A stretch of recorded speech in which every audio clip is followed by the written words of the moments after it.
that we read Daniel chapter 1, and we'll ask Brother Dan Jolly to read that for us. In the days of light, slumbering and sleeping. When Paul wrote to Timothy in the second epistle in the first century, he made a very interesting comment about the fabric of ecclesial life. Let's just begin looking at 2 Timothy chapter 2. Here's the comment the Apostle Paul made to Timothy about ecclesial life. And in the midst of a chapter on discipleship, he breaks into an analogy which has an enormous Old Testament context. And it begins in verse 19 of 2 Timothy chapter 2. This is what he says. Nevertheless, the foundation of God standeth sure, having this seal, or this inscription, as the word means. So what we're saying is that this is a foundation with an inscription on it. In fact, there are two inscriptions on it. The Lord knoweth them that are his, and secondly, let every one that nameth the name of Christ depart from iniquity. And so what you're reading about here is a house, or the language of a house. And on the foundation of this building are written two phrases. And both of them, as it happens, are quotations from Numbers 16 from the story of Korah, Dathan and Abiram. The Lord knoweth them that are his. That's Numbers 16 verse 5. Let everyone that nameth the name of Christ depart from iniquity. That's Numbers 16 verse 26. And what happened in the days of Korah, Dathan and Abiram, you see, was that there was a national ecclesia, if you like. A couple of million people that Moses had in the desert 18 months after they'd left Egypt. The problem was that the camp was divided into two parts. Those that supported Korah and those that didn't, you see. The wicked on the one side and the righteous on the other side in the same ecclesia. And the apostle makes this comment. He says, be careful just what sort of Christadelphian you are. Because he goes on and he says, in the context of describing this house, in a great house, there are not only vessels of gold and of silver, but also of wood, of earth, some to honour and some to dishonour. If a man therefore purge himself of these what? Of these works of dishonour, which he records in the previous verses, then he shall be a vessel unto honour, sanctified and meet for the master's use, and prepared unto every good work. Well, we've got an ecclesial house. There are two kinds of vessels in the ecclesial house.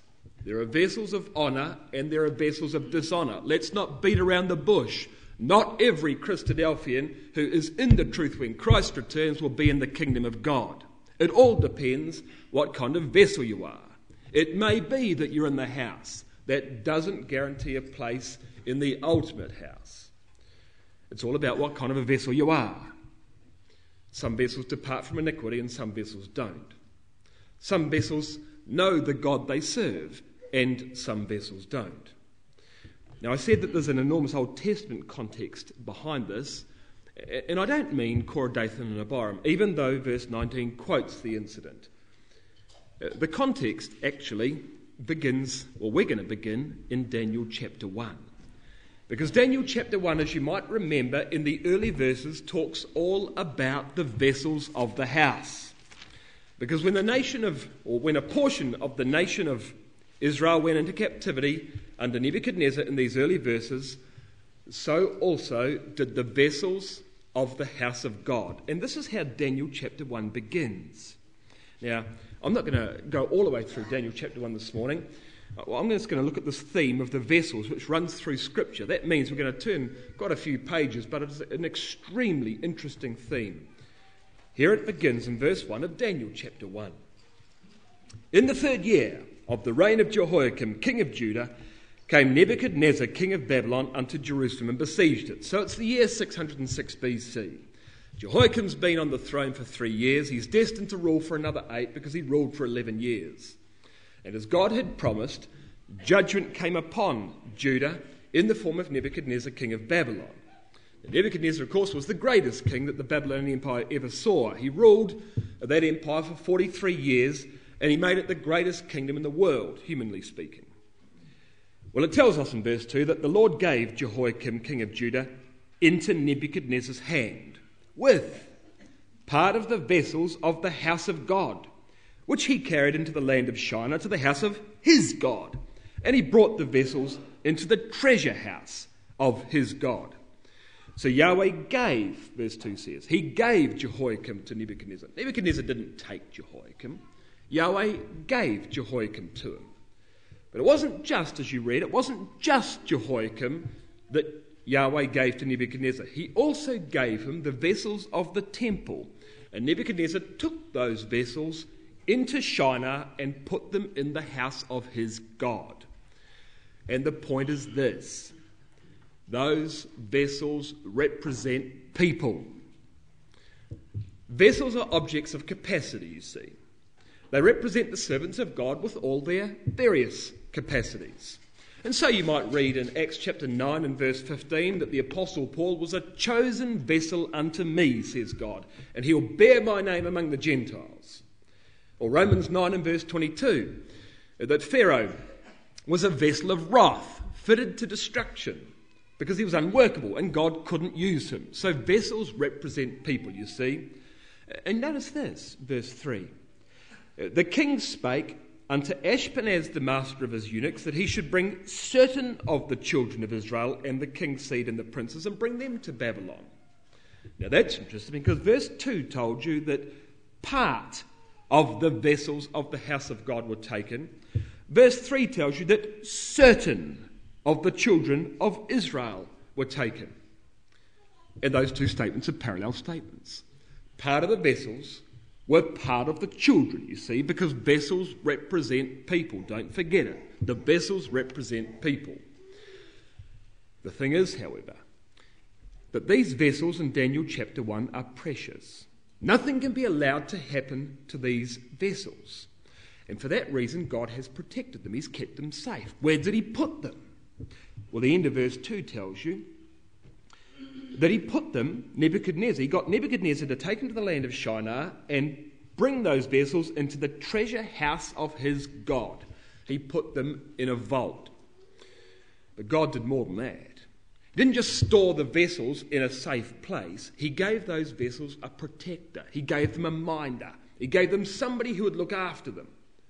And you meet him in verse 7 of Daniel chapter 1.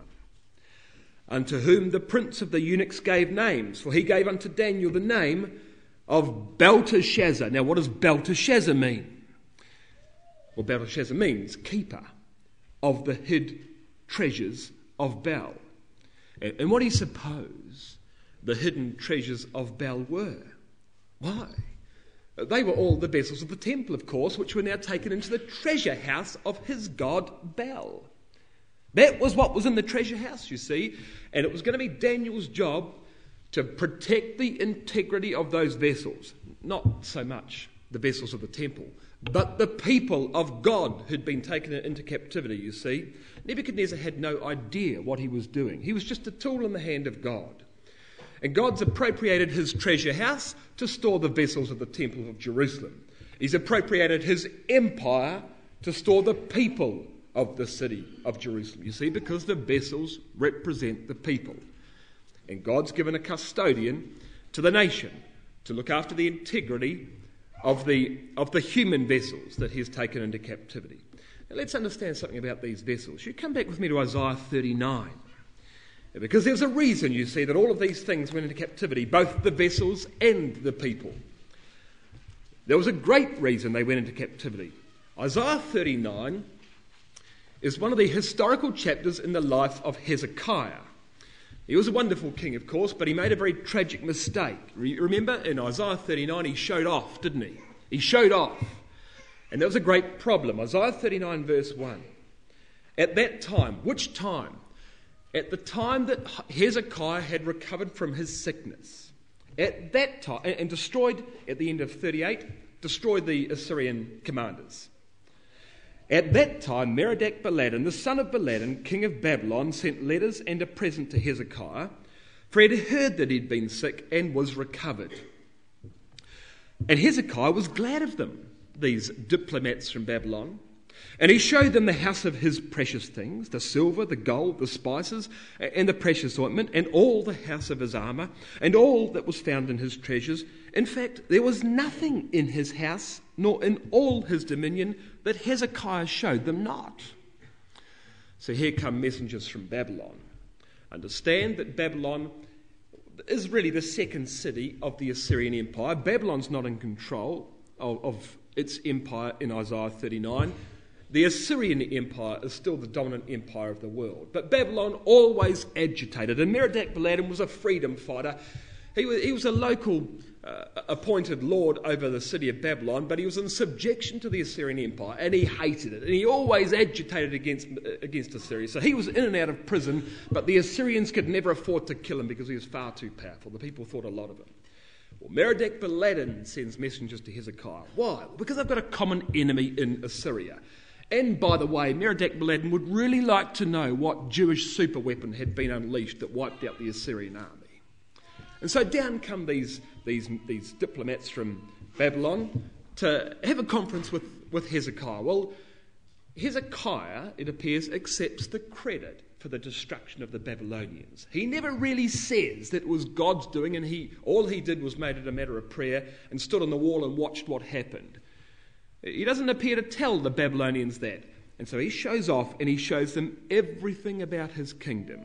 And you can't help but notice in verse 2, all the house of his armour, all that was found in his treasures, all that was found in his dominion. He showed them everything, these Babylonians, the gold, the silver, the spices, the tree, everything. So that what the Babylonians saw in Jerusalem that day would have become proverbial back in the annals of Babylon. Oh, the gold of Jerusalem. Well, they never ever forgot. 100 years later in Nebuchadnezzar's day, they never ever forgot what they saw that day in Hezekiah's Jerusalem. Well, verse 3 goes on. Then came Isaiah the prophet unto King Hezekiah and said to him, who were they? And Hezekiah said, oh, Isaiah, you wouldn't believe it. They've come from Babylon to see me. Oh, yeah? What'd you show them? What have they seen in thy house? Verse 4. Oh, well, Isaiah, I showed them everything. I showed them everything in the whole house. All that is in my house have they seen. In fact, there's nothing among my treasures that I have not showed them. Oh, yeah? Now hear the word of Yahweh of armies. Behold, the days come that all that is in thine house, as you say, verse 4, all that is in my house, I tell you, verse 6, all that is in thy house, and that which thy fathers have laid up in store until this day shall be carried to Babylon. You said, verse 4, nothing among your treasures have I not shown them. I tell you, verse 6, nothing shall be left, saith Yahweh. Every item of silverware you showed them will be taken into Babylon. Well done, Hezekiah. But it didn't stop there. Verse 7. And of thy sons that there shall issue from thee, which thou shalt beget, shall they take away, and they shall be eunuchs in the palace of the king of Babylon. And that takes you from verse 7, that takes you straight to Daniel chapter 1 verse 3, because Daniel, of course, was of the seed royal of the descendants of Hezekiah. And 100 years after Hezekiah, this curse was fulfilled, and Daniel himself was taken to Babylon and given into the hand of who? Ashpenaz, the master of the eunuchs. So it's very likely, brothers and sisters, that Daniel was a eunuch in the kingdom of Babylon in fulfillment of Isaiah chapter 39 verse 7. But the point is, on the day that the vessels of the house go into captivity, verse 6, so also do the people go into captivity, verse 7, because the vessels represent the people, you see. And you want to see the real power of that? You come with me to Ezra chapter 1. Here's the return from captivity of those vessels. So they stayed in Babylonian captivity 70 odd years, and then they come out of captivity. In fact, they came out of captivity in more than one stage, but they came back from captivity. The vessels and the people came back from captivity. Ezra chapter 1 verse 1. Not only did Isaiah prophesy of the going to captivity, he spoke also of the return from captivity. And here it is in Ezra 1, this return from captivity. The first group of captives, of course, returned under the hand of Zerubbabel in Ezra chapter 1. Now in the first year, verse 1, of Cyrus king of Persia, that the word of Yahweh by the mouth of Jeremiah might be fulfilled, Yahweh stirred up the spirit of Cyrus king of Persia, that he made a proclamation throughout all his kingdom, and he put it in writing. The year is 537, almost 70 years after Daniel first went into captivity. And the proclamation, of course, was that the Jews should return from captivity. Now look at verse 7. Ezra 1 verse 7. Also, Cyrus the king brought forth the vessels of the house of Yahweh, which Nebuchadnezzar had brought forth out of Jerusalem, and had put them in the house of his gods. Even those did Cyrus king of Persia bring forth by the hand of Mithridath the treasurer, and numbered them unto Sheshbazzar the prince of Judah. The vessels are brought out, and the vessels are counted, and they're given to Sheshbazzar. Sheshbazzar, I believe, chapter 2 verse 2, is the very same man as Zerubbabel. So the vessels are counted and they're given to Zerubbabel. And as soon as they finish counting the vessels, what do next? Chapter 2 verse 1. Now these are the children of the province that went up out of their captivity, of those which were carried away, who Nebuchadnezzar, the king of Babylon, carried away to Babylon. Verse 2. Those people that came with Zerubbabel, Jeshua, Nehemiah, Seraiah, Realiah, Mordecai, Bilshan, Mizpah, blah, blah. The number of the men of the people of Israel, and off we go in verse 3, numbering the people of it. So they number the vessels, verses 7 and 8 of chapter 1, and immediately begin at the end of verse 2 of chapter 2, numbering the people. Because the vessels represent the people. So they number the vessels and they number the people. You see, there was no mystery as far as the Jews were concerned. They knew exactly what those vessels represented. The vessels represented people. Well, that was the return from captivity under Zerubbabel. 80 years later, there's another group that goes back from Babylon to Jerusalem. Not with Zerubbabel, of course, but with Ezra. And they go one step further. And you read of that in Ezra chapter 8. Because here's the next recorded return from captivity. Ezra chapter 8, verse 24. It tells you this. Ezra 8, verse 24. So Ezra says, I separated 12 of the chief of the priests, Sherebiah, Hashabiah, 10 of their brethren with them, and they weighed unto them the silver and the gold and the vessels, even the offering of the house of our God, which the king and his counselors and his lords and all Israel there present had offered. So they don't just number the vessels, they number them and they weigh them. And then when they get to Jerusalem, when they leave Babylon, they finally get back to Jerusalem, in verse 32, they weigh them again. Verse 32 says, and we came to Jerusalem, we abode there 3 days, and on the 4th day was the silver and the gold and the vessels weighed in the house of our God by the hand of Meremoth, the son of Uriah the priest. Now that's a bit puzzling. You think about that. So these are metal containers. They don't lose weight by travelling. But you see, Ezra sees a meaning in these vessels. He left Persia with a certain capacity, and whatever happened on the way was his responsibility. He didn't want that capacity diminished. And so he weighs the vessels before they leave, and he weighs them when they return. And look at Ezra's reasoning. Verse 28. Ezra 8, verse 28. And I said to them, ye are holy unto Yahweh. The vessels are holy also. And the silver and the gold are a freewill offering unto Yahweh God of your fathers. You're holy, and the vessels are holy. Because the vessels represent the people. You see, everywhere you look, there's a link made between the vessels and the people. The way the vessels are described, the people are described. What's done to the vessels is done to the people. There's no mystery, is there? Everyone understands, you see, what these vessels mean. The vessels are people. Ezra understands that. Zerubbabel understands that. Isaiah understands that. Daniel understands that. And when those vessels were carried into captivity, you see, God acted so that every means was in place to ensure that during 70 years in Babylonian captivity, those vessels never ever lost their capacity. They were very precious, you see. And that answers one of the age-old questions of the prophecy of Daniel. When the kingdom of Babylon fell at the end of Daniel chapter 5, Belshazzar the king died. It was at Belshazzar's feast. He dies, the Assyrians come in, there's writing on the wall, you know the story. That left Daniel the most senior member of the Babylonian Empire, so that when the Persians burst in the door, it was Daniel that negotiated the surrender of the kingdom of Babylon to the Persians. Well, you come with me to the end of Daniel 5. Look what happened. So here's Daniel. And as far as the Persians are concerned, he's a Babylonian. He's the most senior Babylonian left.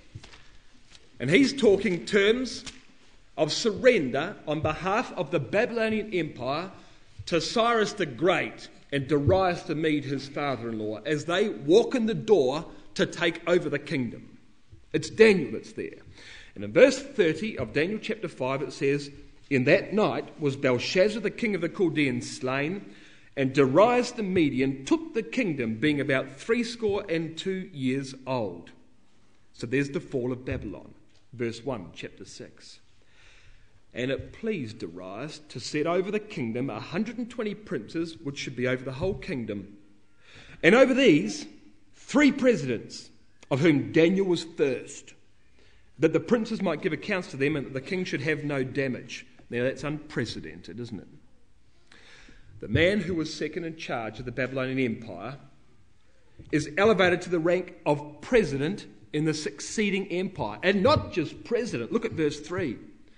"Then this Daniel was preferred above the presidents and princes, because an excellent spirit was in him, and the thing thought to set him over the whole realm." So Daniel's number 2 in Babylon. The Persians walk in, they wipe out the Babylonians. And by the way, Jeremiah 51 verse 57 says that all the Babylonian princes were executed.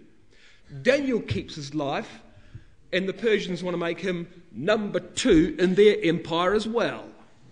Well, when has that ever happened in history? When does one empire come in and execute the aristocracy of the previous empire and keep one person and make them second in charge of their empire as well? You just don't hear about that kind of thing occurring. So how can it happen here? What's going on here? Well, you see, Daniel has a job to do. And God uses the Babylonian Empire, and he simply uses the Persian Empire. Daniel's job was to look after those vessels. The Babylonians knew nothing about that. The Persians knew nothing about that. But God's got his own purpose. And the man who he puts as number 2 in the Babylonian Empire, he preserves his life, and the Persians are falling over themselves to make him number 2 in their empire as well, because there's precious vessels there, you see, and God must ensure the security of those vessels. And so he does. So Daniel knew what his job was. And he could hardly believe it, I dare say, when the Persians are trying to promote him like that. He knows why he's been given this position. He knows what God's trying to do, but that deeply affects Daniel. Look at Daniel chapter 7. So here you are, brothers and sisters. Imagine it was you that was sent into captivity, to look after the capacity of an ecclesia. And prophecy comes your way, wave after wave, and you find out what the future of the ecclesia is going to be. And in Daniel chapter 7, as we read yesterday, we have the papal prophecy of the little horn with eyes and a mouth speaking great things. And no surprise, therefore, that you read in Daniel 7 verse 15 that when Daniel hears the prophecy of Daniel 7, that he is grieved in his spirit. In the midst of his body, his visions in his head troubled him. And so he comes near, it says in verse 16, to the one that stood by, and he said, "Tell me what it's all about. Tell me the truth of this." So he tells me, and he makes known to me the interpretation of these things. It's very simple, verse 17 says. 4 beasts of 4 kingdoms, and then the kingdom of God. No, says Daniel, verse 19, I want to know about the 4th beast. Tell me, forget about the rest, tell me particularly about the 4th beast. Why? Well, because verse 21, that's the beast that's going to make war with the saints and prevail against them. That's the beast that's going to erode the capacity of the vessels. That's the beast that's going to attack the treasure house. Tell me about him. I need to know about him. The answer comes back, verse 23 from the angel. Well, the fourth beast is the fourth kingdom. Verse 25, and he'll speak great words against the Most High and wear out the saints. Yes, he will attack the treasure house. Yes, he will impinge upon the value of those vessels. That's what's going to happen. Yes, says Daniel. That's what I thought you meant. Verse 28 of Daniel 7. Hitherto is the end of the matter. As for me, Daniel, my cogitations much troubled me. My countenance changed in me, but I kept the matter in my heart. I see, he says. I see what's happening. This is going to make my job pretty tough. But I see what you're saying is going to happen to the quality of these vessels as time goes by. What's the problem? Well, of course, the problem is that Daniel's the keeper of the hid treasure. So how do you think he views the rise of the papacy? What do you think the papacy was going to do to those vessels? It was going to kill him. That's what it's going to do. And so his countenance changes. And this pall of gloom comes over him, you see, but he keeps it to himself. To others he looked fine. Inside he was bleeding. He was very deeply hurt by the consequences of Daniel chapter 7. Well, 2 years later he receives another prophecy. It's Daniel chapter 8. This is the prophecy of the ram and the he-goat, and the four horns that came up upon the goat of Greece, that were the four divisions of the Greek Empire after the death of Alexander, and one little horn which sprouts up from the second of those four horns. And that little horn was the Roman Empire, which in Daniel chapter 8, verses 9 through 11, would destroy the sanctuary. What does it mean? Well, he's told in verses 20 and 21 that it's the ram is Persia, the goat is Greece, and the little horn's the king who would stand in the latter time. And the Roman Empire, verse 23 of Daniel 8, would be a king of fierce countenance. Now we know that because the phrase fierce countenance of verse 23 of Daniel 8 is drawn precisely from Deuteronomy 28 verse 50, which describes Rome as an empire of fierce countenance. So Daniel's under no illusion about the character of this fourth empire that's going to come upon them. But what's that empire going to do? Well, amongst other things, and at the end of verse 24 of Daniel chapter 8, it's going to destroy the mighty and the holy people. That empire is going to go after the vessels again. That's the vessels, isn't it? Well, look at Daniel's reaction at the end of Daniel 8, verse 27. And I, Daniel, fainted. I was sick certain days. Afterwards I rose up and did the king's business, and I was astonished at the vision, but none understood it, he says. I fainted. I passed out. I collapsed. I felt sick. I had to go to bed. I had to take time off work. This, you see, compromised everything Daniel stood for. He is mightily afraid of the rise of this fourth empire. Well, chapter 9 comes along 14 years later. Daniel's about 85 years old. He's been in captivity for almost 70 years. And what do you suppose the most burning ambition Daniel has in his life would be? Well, of course, to see the end of captivity, isn't it? To see those vessels returned to the land intact. Because if that can happen, you see, then his job is done. He knows why he's been put in Babylon. And if he can return those vessels to the land intact, then his job is finished and he's done his job well. Well, what's Daniel doing in Daniel chapter 9, verse 2? In the first year of his reign, Darius, I, Daniel, understood by books the number of the years whereof the word of Yahweh came to Jeremiah the prophet, that he would accomplish 70 years in the desolations of Jerusalem.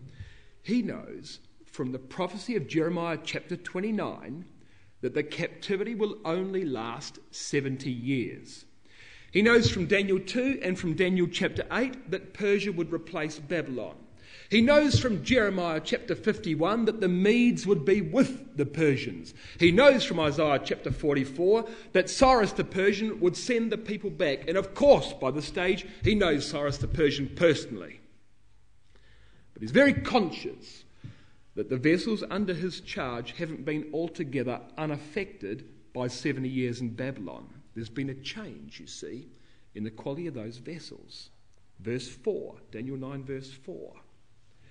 And I prayed to Yahweh my God, and made my confession and said, O Lord, the great and dreadful God, keeping covenant and mercy to them that love him, and to them that keep his commandments, who have sinned, he says, and have committed iniquity, and have done wickedly, and have rebelled, even departing from thy precepts and from thy judgments. There's been a progressive deterioration in the quality of the vessels. It begins by sinning in verse 5, and progresses to iniquity, and then to wickedness, and then to open rebellion. There's been a progression, you see. There's been a change over 70 years. Do you know where that's from, by the way? Verse 5 is a quotation, actually, from 1 Kings 8 and verse 47. What happened in 1 Kings chapter 8? Well, it was the dedication. It was Solomon's prayer at the dedication of the temple. Would you see a significance in that? Of course you would, because the vessels in question came from the temple. So he's using the very language that Solomon in his prayer made to God when those vessels were dedicated in the temple when they were first built. Because, of course, it was Solomon's temple that Nebuchadnezzar destroyed. So there's an enormous appropriateness here, you see.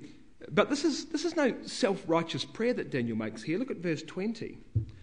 And whilst I was speaking and praying and confessing my sin and the sin of my people. So even Daniel says, I can't put my hand in my heart and say that I've done everything I possibly could have to have protected the integrity of those vessels. I probably could have done more, says Daniel. I could have done more. And of myself, I can't say that I've been absolutely unaffected by 70 years in Babylon. Even I have, my sin, he said, even I have sinned. And as Daniel's being recorded here in Daniel chapter 9, we know that he's studying the prophecy of Jeremiah. You come back with me to Jeremiah 29. Here's the prophecy that the 70-year prophecy that Daniel is studying, that he refers to in Daniel chapter 9 and verse 2. And Daniel 9 verse 2 is recording Jeremiah 29 and verse 10. And it tells you in Jeremiah 29 verse 10 that after 70 years be accomplished at Babylon, I will visit you and perform my good word toward you in causing you to return to this place. So Daniel's praying for the return of the captives and the completion of the 70-year prophecy that Jeremiah made in verse 10 of his 29th chapter. And why is Daniel praying about that? Well, because verse 12 of Jeremiah 29 tells him to. It tells him to. Then you shall call upon me, and you shall go and pray to me, and I'll hearken to you, says God. So Daniel has studied in close detail the prophecy of Jeremiah 29. He's read about the completion of the 70 years captivity. God says, and when that time comes and you pray to me, I'll send you back. So, of course, Daniel is praying for a return from captivity in Daniel chapter 9 and verse 2. Easy, all right. But while Daniel's falling around in chapter 29, do you suppose he looked at any other chapters in Jeremiah? Or any other surrounding chapters? Of course he would have. You come back to Jeremiah 27. Do you think Daniel might have noticed this in Jeremiah 27 and verse 21? Yea, thus saith Yahweh of armies, the God of Israel, concerning the vessels that remain in the house of Yahweh, and in the house of the king of Judah and Jerusalem, they shall be carried to Babylon. And there shall they be until the day that I visit them, saith Yahweh. Then will I bring them up and restore them to this place. Now, how about that? Verse 22 of Jeremiah 27 speaks about the going to captivity and the return from captivity of the vessels. Jeremiah 29 speaks about the return from captivity of the people. And Jeremiah 27 verse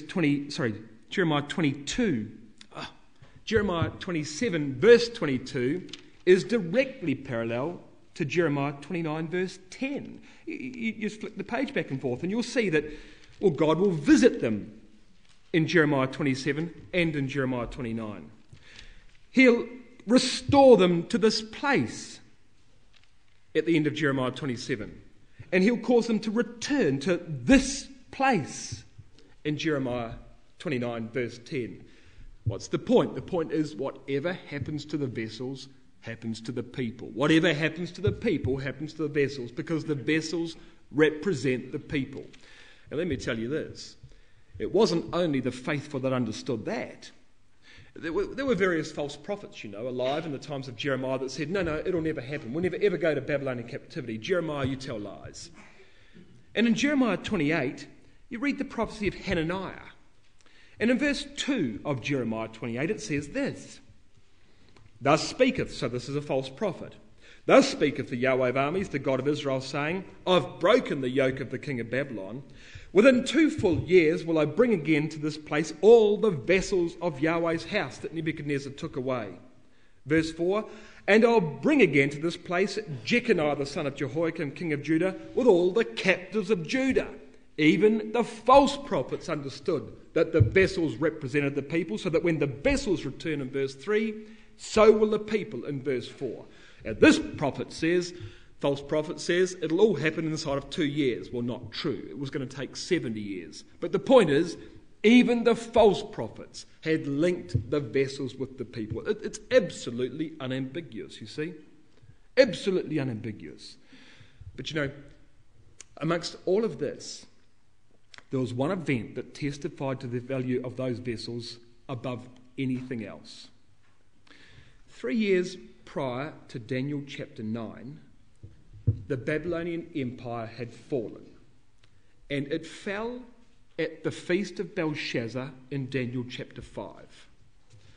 Jeremiah had prophesied already in chapter 50 and 51 that would happen. In Jeremiah 50 verse 38 it says that the waters of the river would dry up.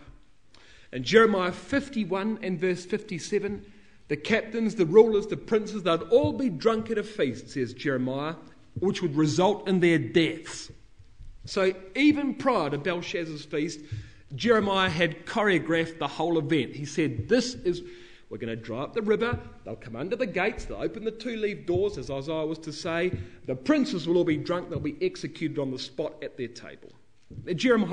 Daniel already knew that this was what was going to happen, so he'd be very interested when invitations for feasts came around at about that time. So Jeremiah certainly spoke of the fall of Babylon, but what do you think the reason would be that Jeremiah would give for the fact that Babylon had to fall? And particularly that it had to fall in that particular way, at a feast of Belshazzar. Why would Jeremiah say that Babylon's got to fall in that manner? Well, you've got the answer. Look at Jeremiah 51. Jeremiah 51 and verse 11. This is why it had to happen then and in this manner. Jeremiah 51 says, this is the reason God overthrew Babylon. Make bright the arrows, verse 11. Gather the shields. Yahweh hath raised up the spirit of the kings of the Medes, for his device is against Babylon to destroy it, because it is the vengeance of Yahweh, the vengeance of his temple. Now, what is that supposed to mean? It was God's intention that the vessels would go into captivity. It was God's intention that he would give them to Nebuchadnezzar to take into captivity. Why then would God punish Babylon and take vengeance towards his temple, when it was God's plan that the Babylonians should destroy that temple and take those vessels in captivity? Why is Babylon being punished for something that God's asked them to do? Well, the answer is in Daniel chapter 5. Come back to Belshazzar's feast, and you probably know it. Babylon exceeded its remit, you see. They went too far, and they offended against the temple. And they'd pay for that with their lives. And here it is, Daniel chapter 5, verse 1. Belshazzar, the king, made a great feast to 1,000 of his lords and drank wine before the 1,000. Belshazzar, while he tasted the wine, commanded to bring the golden and the silver vessels which his father Nebuchadnezzar had taken out of the temple which was in Jerusalem, that the king and his princes, his wives, his concubines might drink therein. Now, what do those vessels represent? These aren't just gold and silver plates and bowls. These are people. Then they brought the golden vessels that were taken out of the temple of the house of God, which was at Jerusalem, and the king and his princes, his wives, and his concubines drank in them. So they have a debauched and drunken feast using the vessels of the house of God, and they dedicate those vessels to the gods of Babylon. Verse 4, they drank wine and praised the gods of gold, silver, brass, iron, wood, and stone. So they used the vessels of the sanctuary that God had put into Babylon for protection, and they bring all of them out. Now, they've been sitting in this vault for the best part of 70 years. And this clown one day brings all of them out and says, well, let's do something. And all these vessels are lined up on the table between their liquor in this drunken feast on the last day of the Babylonian Empire. And they're going to use these to praise the idols of Babylon. Nebuchadnezzar wouldn't have done that. Belshazzar does that. Well, sacrilege is one thing, but knowing what we know about the vessels, there's a significance here, you see, that Belshazzar would have had no idea of. Oh yes, in verse 4, he used those vessels in the worship of the gods of Babylon. But those vessels aren't just vessels. These vessels are servants. What had Babylon done to the servants of God? Well, she'd used them in the worship of her gods, hadn't she? She'd changed their names. She'd changed their language. She'd changed their dress. She'd changed their religion. And she'd made them drink of the wine of her fornication. That's what Babylon did to the captives that went in there. Many of the Jews that left Jerusalem that day under the hand of Nebuchadnezzar in his successive campaigns never ever returned from Babylonian captivity. They were lost. They were assimilated into the world. Daniel had done his best, but those vessels had been damaged, you see. They had sinned, chapter 9 says. They'd committed iniquity. They'd done wickedly. They'd departed from the precepts of the truth. And for some of them, that was irreversible. They would never, ever leave Babylon. Only a small fraction of the captives that were taken ever returned to Israel. And in the meantime, Babylon would create a system that would persecute the saints for the next 2,000 years, in an unbroken line, as we saw last night, for the next 2,500 years. And because of that, God would avenge his temple. And in that case, since vengeance must come, who would you say would be the most appropriate person to pronounce the judgment? Well, who better than the keeper of the treasure, than the keeper of the hid treasure? And what was the verdict against Babylon? Verse 25. Daniel 5, verse 25. What's the verdict? Here is the verdict. There was writing on a wall. In verse 25, this is the writing that was written. Mene, mene, tekel, upharsin. This is the interpretation of the thing, says Daniel. Many. God has numbered thy kingdom and finished it. Tekel, thou art weighed in the balances and found wanting. How about that? Where have you read that before? Babylon was weighed and Babylon was numbered. That's exactly what they did in Ezra chapter 8 to those vessels. Isn't that the point? Isn't that exactly how God treated those vessels? Babylon's lost her capacity. She's finished. He's numbered and he's weighed the kingdom of Babylon. She's finished, you see. It's an amazing story, brothers and sisters. It's an amazing story with an amazing conclusion. And what a marvellous vindication of Bible prophecy. And look at the poetry in which Babylon was judged. And if there's an abiding exhortation for us in all of this, it surely must be this. Don't diminish your capacity. Don't diminish the capacity of your ecclesia. It's not just the job of the arranging brethren to look after the ecclesia. We've all got a personal responsibility to do that, so that those amongst us don't lose their capacity. You see, we've got treasure in our vessels, but the excellencies of God, not us. We're earthen vessels. We're not golden and silver vessels, naturally speaking. We're earthen vessels, and the treasure leaks out. We've got to keep topping it up. But be assured of this. Babylon's every bit as alive today as it was in Daniel's day. And we live, some more, some less, but we live about 70 years in our own captivity, very much as Daniel did in Babylon. And of course, the times of our generations are also under divine control. And we've got a greater than Daniel who's been charged with the safety of the vessels of this house. So when Christ considered the vessels that were given to him, what did that mean? Well, it meant things like John 6 verse 39, of all that the Father has given me, I should lose nothing. I'm going to number it and weigh it at the beginning, at the end. It's my job to lose nothing. John 10 verse 28, neither shall any man pluck them from my Father's hand. I'm the keeper of the treasure. That was the Lord's job, you see, because the vessels represent people. Or in the words of Timothy, the Lord knoweth them that are his. Brothers and sisters, we are the vessels of the house of God. But it also means that everyone that nameth the name of Christ depart from iniquity. The pressure of this age will take its toll upon us, just as it did with Daniel's people.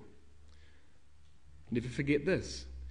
Daniel chapter 1 verse 2 said, part of the vessels of the house of God went into captivity. What do you think happened to the rest of the vessels of the house of God? Well, it tells you in Jeremiah 52 verse 17 that they were cut up and carried away to Babylon. They lost their identity. Many of the Jews in Jerusalem were never ever seen again. They completely lost their identity. They were erased from the plan of history. They were cut up, those vessels, and melted down. They were just metal. They weren't vessels anymore. The camp, you see, the camp was always divided into two parts.